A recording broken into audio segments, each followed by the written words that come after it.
여러분 안녕하세요. 트러스트비의 경제산책 시작하겠습니다. 제이입니다. 오늘은 바이오 산업에 대해서 우리가 한번 공부해보는 그런 시간을 가져보겠습니다. 여러분들 셀트리온, 삼성 바이오로직스 항상 이 이슈에 중점이었잖아요. 셀트리온 같은 경우에 분식회계다 아니면 공매도다 또 셀트리온 서정진 회장의 어떤 그런 성공 스토리가 항상 이슈의 중점이었고 또 삼성 바이오로직스 경영권 승계 문제다 이런 여러 가지 이슈가 있었는데 저는 오늘 그런 거보다는 두 회사가 가지고 있는 어떤 위치, 바이오 시장의 어떤 성장성, 또 두 회사의 포지션은 어떤 정도인지. 지금 보면 삼성 바이오로직스가 시가총액 4등, 셀트리온이 8등입니다. 저 회사들이 물론 앞으로 큰 성장성이 있다고 하지만 지금 보면은 한 1조 정도, 셀트리온이 한 1조 정도, 그래서 삼성 바이오로직스가 한 5천억이 좀 안 되는 것 같아요. 또 순이익을 못 내고 있습니다. 삼성 바이오로직스 같은 경우는. 그런데도 시가총액이 4등이다. 그럼 많은 분들이 저렇게 많이 투자를 하고 있다는 거거든요. 그러면 우리가 바이오 산업에 대해서 아주 전문가 수준은 아니더라도 과연 이게 어떤 건지 또 성장성은 어떤 건지 이게 어떻게 구성이 되어 있는지 어떤 특색이 있길래 우리나라 두 기업이 이렇게 어떤 세계적인 바이오 시밀러죠. 바이오 제약보다는 바이오 시밀러 쪽으로 어떤 두각을 나타내는지 한번 살펴보는 시간을 갖겠습니다. 자, 여러분 저거부터 한번 보여드릴게요. 바이오 산업 세계 의약품 시장하고 바이오 의약품 성장 어떤 전망인데요. 요 파란색이 전 세계의 의약품 시장입니다. 그 중에 요 주황색이 바이오. 그러니까 바이오는 보통 20%에서 이제 19%에서 계속해서 올라가네요. 그래서 2019년에는 올해는 22.6, 이제 내년에는 23.4. 근데 요거 보시면 2019년 기준으로 보면 1조, 이게 10억 달러잖아. 10억, 100억, 1000억, 조. 1조 3천억 달러요. 그러니까 엄청나게 큰 시장이죠. 의약품 시장은. 그 중에 바이오는 290억 달러예요. 그러면 삼성 바이오로직스와 셀트리온은 뭐냐? 바이오 의약품 시장에서도 바이오 시밀러입니다. 바이오 시밀러는 뭐냐? 여러분도 대충 아시겠지만 바이오 산업에서 오리지널 약이 특허가 만료됐다. 특허가 만료되면 그 오리지널 시약을 만든 회사를 복제약을 만든다면 특허료를 내야 되는데 시약의 복제가 특허 기간이 만료가 되면 그 이후로는 복제약을 만들어서 시장에 내다 팔 수 있다는 거죠. 단 FDA나 EMS 유럽의 이런 어떤 국가 의약 보건 기관의 어떤 허가를 받는다는 조건이죠. 그러니까 약품을 빨리 복제해서 파니까 어떻게 되겠습니까?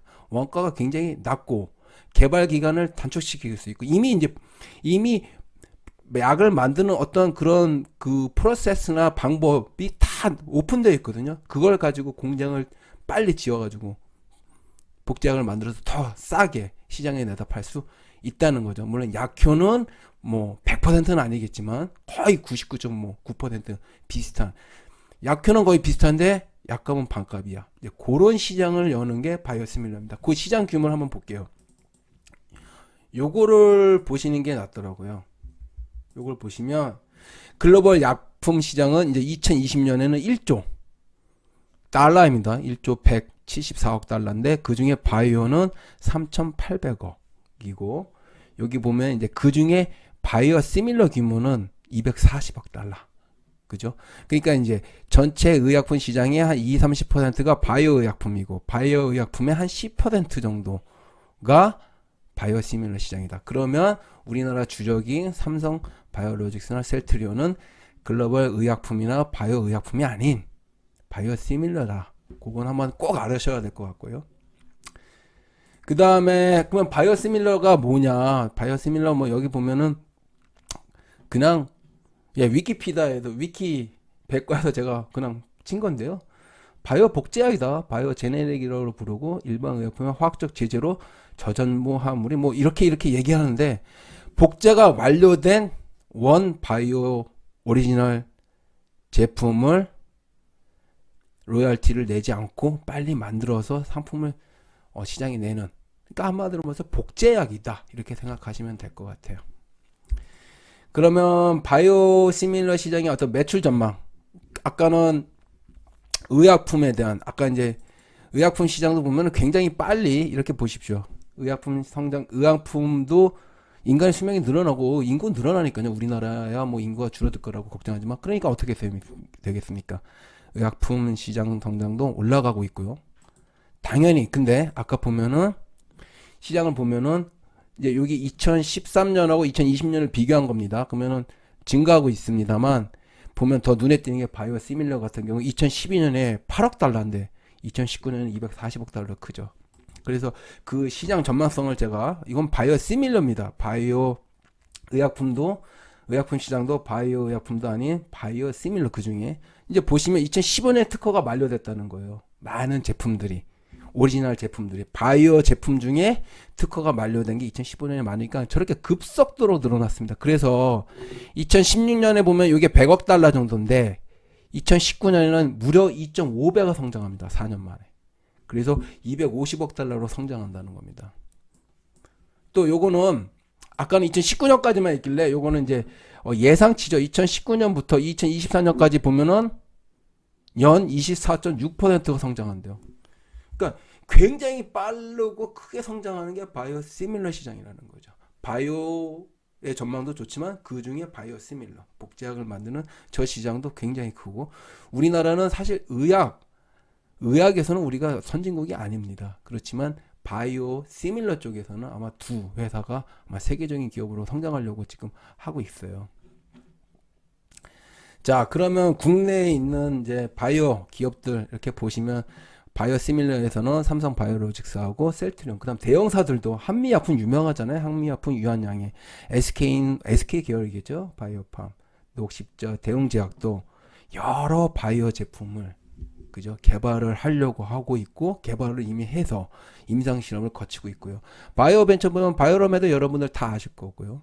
그다음 신라젠 뭐 너무 유명하죠. 오늘 뭐 그런 이슈 관련돼서 주가를 뭐 주가 가지고 뭐 장난을 쳤다 뭐 이런 이슈 가지고 얘기하려는 건 아니고 이렇게 우리나라도 이렇게 바이오 시밀러 쪽으로 대기업뿐만 이 두 기업뿐만 아니라 여러 대형사들 또 이 회사들 말고 LG 화학도 바이오 시밀러에 관심을 갖고 있다. 왜냐하면 DNA를 가지고 있어요.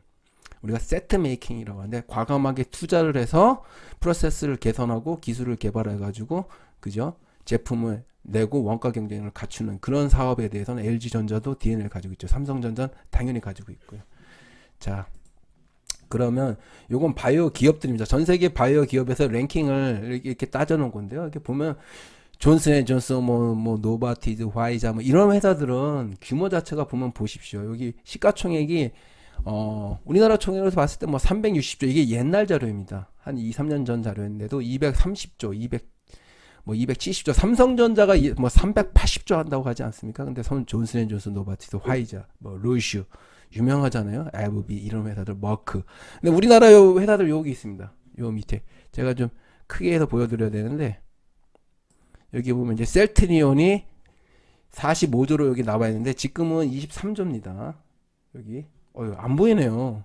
조금 더 제가 줄여드리겠습니다. 조금 작게 보여도 여러분들 이해해 주세요. 여기 보면은 셀트리온이 45조. 그 밑에 삼성 바이오로직스가 있습니다. 이게 옛날 거예요. 삼성 바이오로직스가 29조입니다. 제가 자료를 하나 더 보여드리면 요거는 제가 엑셀로 정리한 자료인데 제가 하나 보여드리겠습니다. 요거는 이렇게 보여드리는 게 낫겠네요.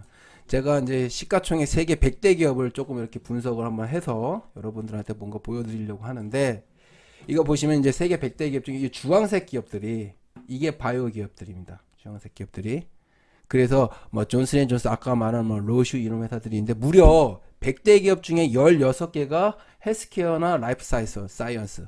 그러니까 이제 바이오 기업들이 저렇게 차지하고 있더라고요. 우리나라에서 지금 시가총액 뭐 10등 안에 2개의 회사가 들어가 있습니다만 제가 보면은 이제 바이오 산업의 전 세계 100대 기업 중에 물론 16개 회사가 바이오라기보다는 의약품이죠. 헬스케어라고 그러더라고요. 헬스케어나 라이프 사이언스라고. 뭐 삼성 바이오로직스나 셀트리온도 라이프 사이언스라고 할 수 있겠죠. 그러니까 그런 회사인데 저 회사들은 보면 매출도 굉장히 뭐 몇십억 달러 몇십조를 하고 있고 시가총액도 몇십조. 그리고 축적된 기술을 가지고 연구 인력을 가지고 있어요. 수만 명이. 그러니까 굉장히 힘이 세고 튼튼한 기업이죠. 그런 전통과 DNA와 그저 히스토리를 갖고 축적되어 있는 힘을 가지고 있고 영업망, 뭐 기술 개발 다 가지고 있겠죠. 특허나.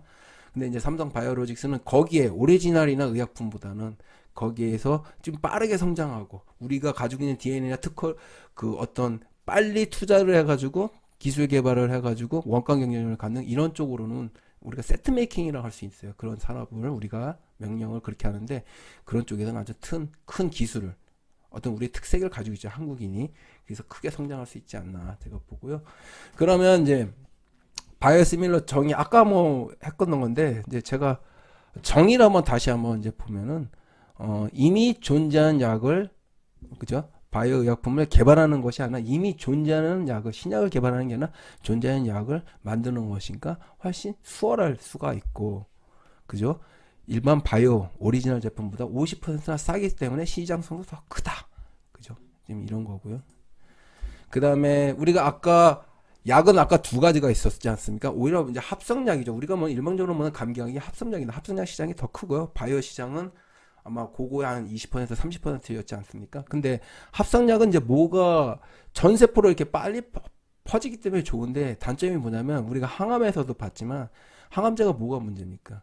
일반 세포, 그러니까 암세포뿐만 아니라 일반 세포까지 공격하니까 항암 치료 받으신 분들은 뭐 몸무게가 뭐 반으로 줄지 않습니까? 근데 바이오 제품은 무슨 특성이 있냐면 세포나 단백질과 유전자를 활용하기 때문에 타겟에만 세포 타겟에만 약효가 작용한다는 거예요. 그죠? 그러니까 이제 주로 뭐에 이제 바이오 신약이 많냐면 항암제나 관절염, 또 폐렴, 또는 독감 백신 이런 쪽으로 바이오 제품이 많다. 아까 다시 한번 뭐 보여드리면 요 파란색 맞다가 전체 의약품이고 그 중에 요 주황색이 바이오. 그럼 나머지 차익은 뭐야? 화학. 아까 말한 화학. 그러니까 화학 합성약이 더 사실은 더 시장은 크죠. 그렇지만 바이오가 아마 계속해서 인간 DNA 기술이 축적되면서 아마 더 앞서지 않을까 이렇게 예상할 수 있을 것 같고요. 치료제는 뭐 이제 이거는 이제 오리지널 약이겠죠. 여기 보면 뭐 암젠, 사노피, 로슈 이런 회사들이잖아요. 주로 암, 또 당뇨, 관절염. 그래서 지금 우리나라 이제 우리나라 회사들의 어떤 약품을 보면 셀트리온 보면 유명하잖아요. 뭐 트럭시마, 시마로 많이 있거든요. 램시마, 허주마 다 이게 FDA를 다 받아가지고 이미 시장에서 팔고 있고 저거 하나가 뭐 거의 조 단위로 매출을 이루고 있더라고요. 또 삼성 바이오로직스 같은 경우에도 자가면역 치료제. 우린 사실 잘 모르겠어요. 저게 뭔지. 근데 이제 자가면역 치료제나 암, 그죠? 뭐 그다음에 종근당, 동아소시홀디스, 대웅제약, CJ 헬스케어도 저쪽에 상당히 많이 이미 투자를 하고 있다. 그렇게 보실 수 있을 것 같고요. 그러면 이게 이제 삼성이 왜 이런 것에 큰 어떤 특성, 그러니까 성장 가능성이 있다 이렇게 보냐면 삼성은 DNA를 가지고 있다는 거죠. 삼성이 보면은 반도체를 쌓으면서 수십 년간 그죠 투자를 하고 그러니까 공장을 짓고 투자를 하고 투자 의사 결정도 그 다음에 원가 사업 계획을 짜서 원가 그다음 프로세스 개선 엔지니어 투입해가지고 기술 개발 프로세스 개발하고 그죠 원가 계속해서 절감해서 시장에서 치킨 게임도 이겨낸 게 그게 삼성의 DNA거든요. 그죠? 그리고 CMO라고 하는 걸 꼭 지어야 되더라고. 저 사업을 하려면 CMO, 여러분들 CMO 그냥 공장이 CMO입니다. 근데 이제 저 공장을 지어서 저기서 의약품을 바이오시밀러 제품 복제약을 만들어서 팔래도 팔기 전에 공장 자체가 미국 FDA에 허가를 받아야 되더라고요. 참 그렇죠. 그러니까 미국 FDA가 CMO를 허가를 해야 되는데 이제 공장 사진 한번 보시면 이거 보죠. 굉장히 아마 이거 몇 천억이 들어갔을 겁니다. 이 공장 하나 짓는데. 저 저 내부에는 아마 첨단 시설들이죠. 기계나 공작 기계나 아니면 뭐 여러 가지 하여튼 뭐 제어 장치든 들어가 있을 것 같고 요거는 이제 셀트리온 공장. 이게 송도죠. 아까 그것도 송도일 겁니다. 요 뒤에 아파트들이 송도인데 이것도 수천억이 들어간다 이거죠. 그래서 이제 내부에 대한 사진 한번 보시면 여기 보시요. 컴퓨터로 제어가 되어 있고 여러 굉장히 복잡한 파이프라인이 있는데 클린룸이라고 하죠. 거의 클린룸 수준입니다. 그러니까 삼성이 가지고 있는 강점은 뭐냐면 삼성전자, 삼성 디스플레이 다 저는 클린룸으로 다 공장을 짓고 그러니까 그런 기술이 축적돼 있거든요. 우리가 삼성전자 하나만 놓고 D램, 뭐 S램 뭐 이런 쪽으로만 잘 만든다가 아니라 엔지니어가. 저는 공장 짓는데도 굉장히 큰 노하우 가지고 있어요. 그래서 삼성이 신 사업에 대해서 고민하다가 바이오를 들고 나왔을 때 모든 사람들이 잘할 거야. 경영, 그죠? 교수들은 아니면 산업계에 계신 분들도 다 아마 환영했을 거예요. 왜냐면 가지고 있거든요, DNA를. 그죠? 자, 이거는 이제 바이오시밀러 연구개발 임상 실험 진행 과정인데요. 이거 뭐 사실 저도 잘 모르겠습니다. 근데 여기 얘기를 제가 보면은 계속해서 얘기하는 게 뭐냐면 복잡하다는 겁니다. 저 과정 하나하나 임상도 보십시오. 전 임상이 있고 임상 1단계, 그다음 2단계가 있습니다. 그래서 우리가 보면은 임상에 뭐 1단계에 올라갔다가 뭐 실패해가지고 주가가 막 폭등하다가, 그죠? 임상에서 뭐 1단계는 통과되는데 2단계에서 뭐 안 돼가지고 뭐 무슨 이유인지도 보면 잘 모르겠어요. 그래가지고 주가가 폭락을 해서 막 올라간 고점에 들어가신 개미 투자자 여러분들이 뭐 눈물을 흘리시죠. 막 그게 아까 신뢰장 같은 거였는데 같은 거 같은데, 그러니까 이렇게 여러 단계 저 임상도 해가지고 저 허가도 우리나라 관계가 아니잖아요. FDA나 뭐 유럽의 뭐 EMA인가 뭐 이런 단체, 그 국가기관의, 그죠? 어떤 임상 허가를 받아야 되고 판매 허가를 받아야 되기 때문에 저 과정도 굉장히 힘들지만, 바이오 산업이라는 게 어떤 기술력이 축적돼 있고 그 다음에 규모도 어느 정도 갖춰져 있는 회사들만이 저렇게 할 수 있다. 그래서 우리가 코스닥 상장된 회사들 중에 아무 임상 단계에 있다 해서 발표해가지고 주가 올라가는 거 들어가는 건 조심해야 된다. 제가 그 얘기하려고 이거 보여드리는 거고요. 저도 이제 뭔 얘기인지 사실 잘 모르겠고, 요거도 보시면 그것에 대한 설명이 있더라고요. 근데 이렇게 보면, 그죠? 뭐 배양을 해서 정제를 하고 그다음에 항체를 생산한 다음에 분리 정제하고 그다음 인상 단계를 거쳐서 미국 FDA나 유럽의 EMA 통상 개발해서 판매까지 7년에서 9년이 걸린다는 겁니다. 저렇게 오랜 기간이 걸리는 게 일반적이에요.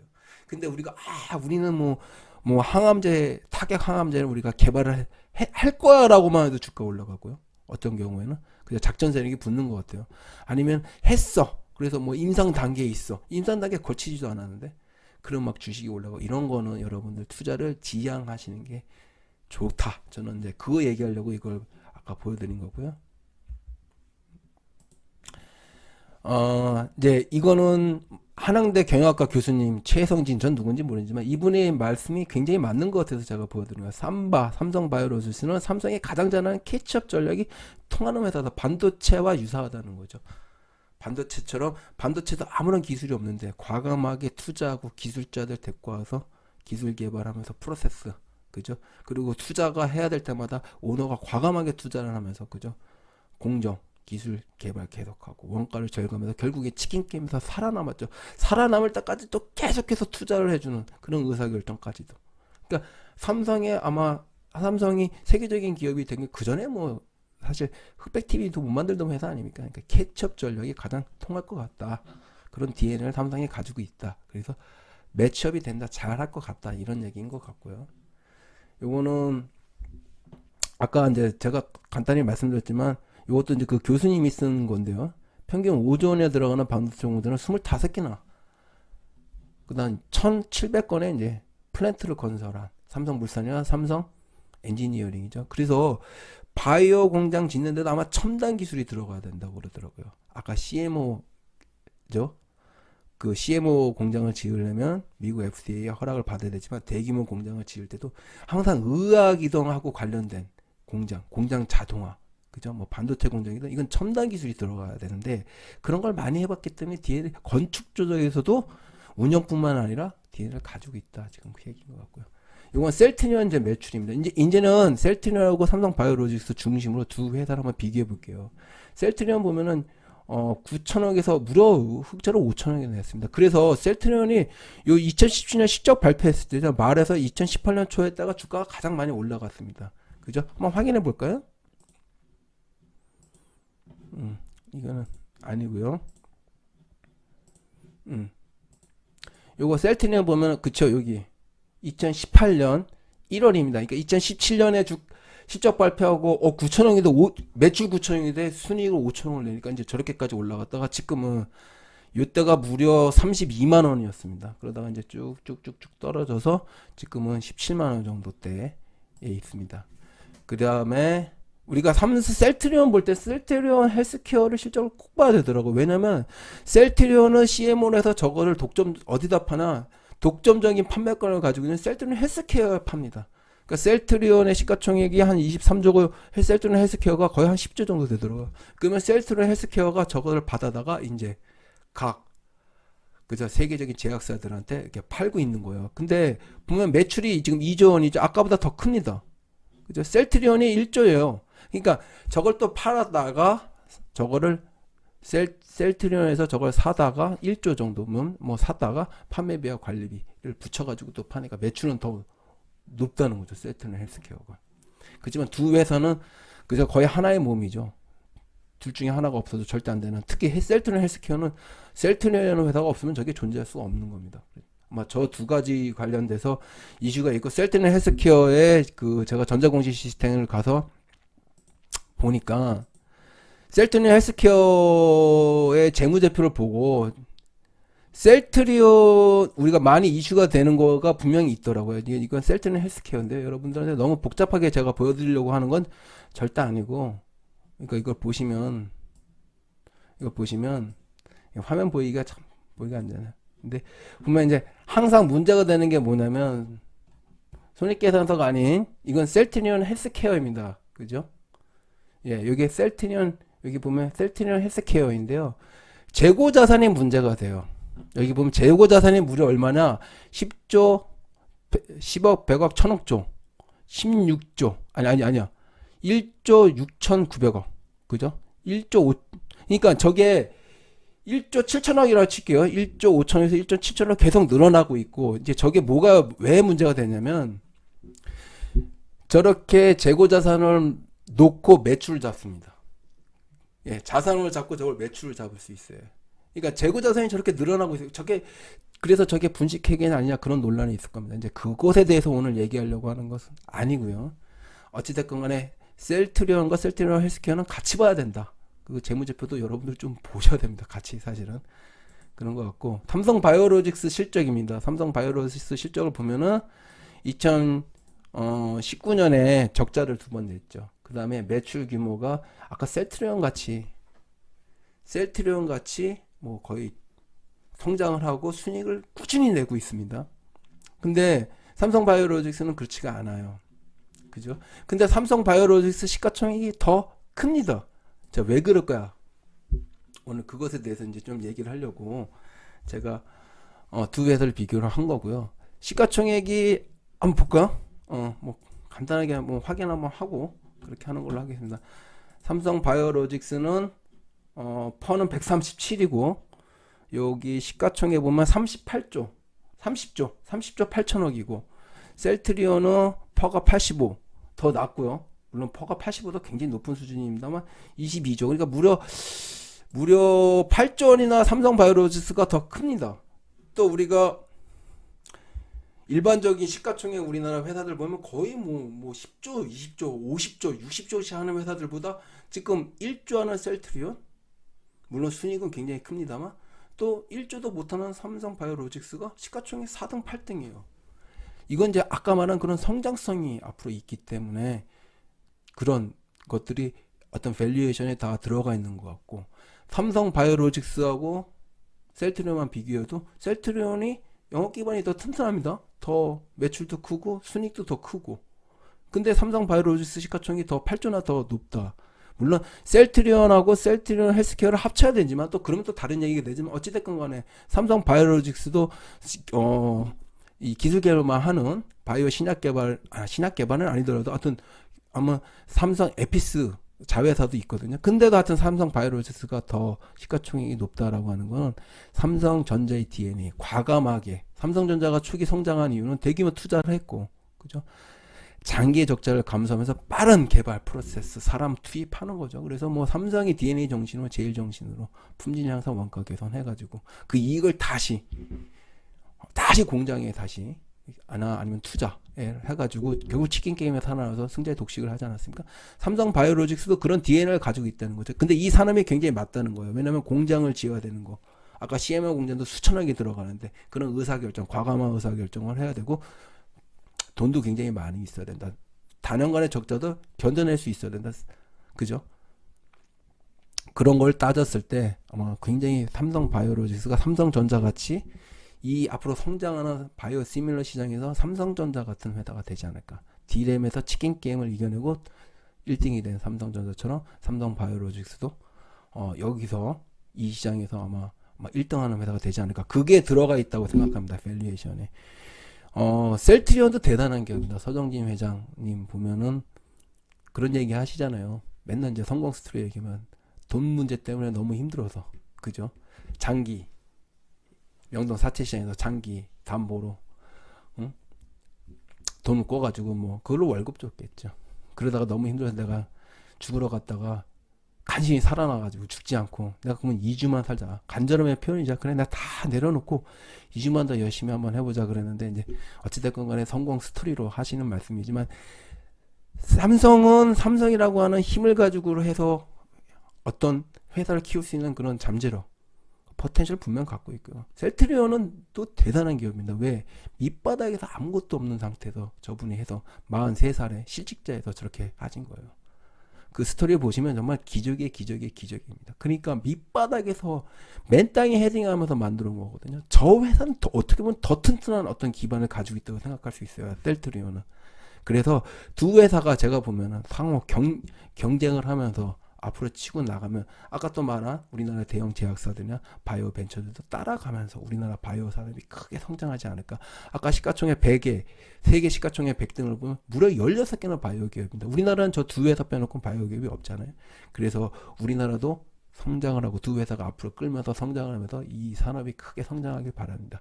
자, 두 회사의 밸류에이션은 어떻고 주가가 어떻게 될까? 그건 사실 여러분들의 목입니다. 여러분들이 공부하고 재무제표 보고 사업계획서 보시면 판단하시기 바랍니다. 여러분 시청해주셔서 감사합니다.